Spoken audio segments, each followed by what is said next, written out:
Today we are going to talk about fluid and electrolyte imbalance in the newborn.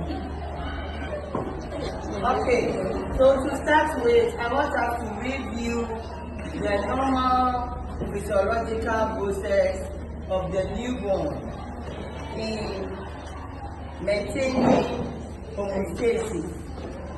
Even though we talked about the newborn having some difficulty in the hemostat, right? And the ability to trigger the shivering response. Apart from that, the body has its own way to maintain the fluid balance of the newborn. One, we can talk of the antidiuretic hormone.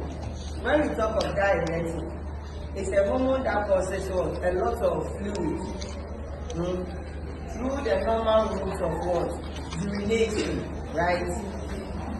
So antidiuretic is the opposite functioning of the diuretic, meaning that when you are giving antidiuretic, it allows you to retain what? Fluid. Then the system that is responsible for maintaining electrolyte balance. Very good story.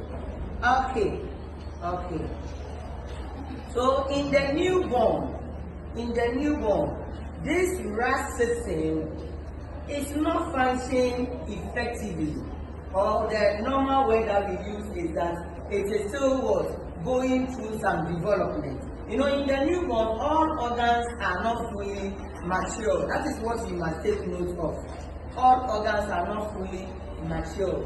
So meaning that, you remember the lungs. The lungs of the newborn becomes activated even at birth.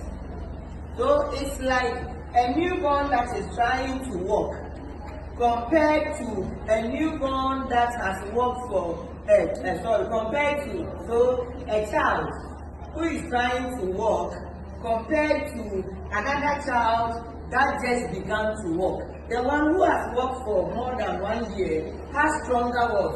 Bones. Because as you begin to step, there is coordination of the brain to your what? To the bones and the muscles.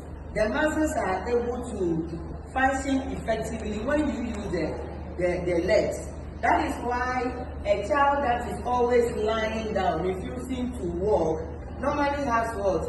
Soft approach in walking. They easily fall. Then the coordination will now start. You know, the brain works with your body mechanism.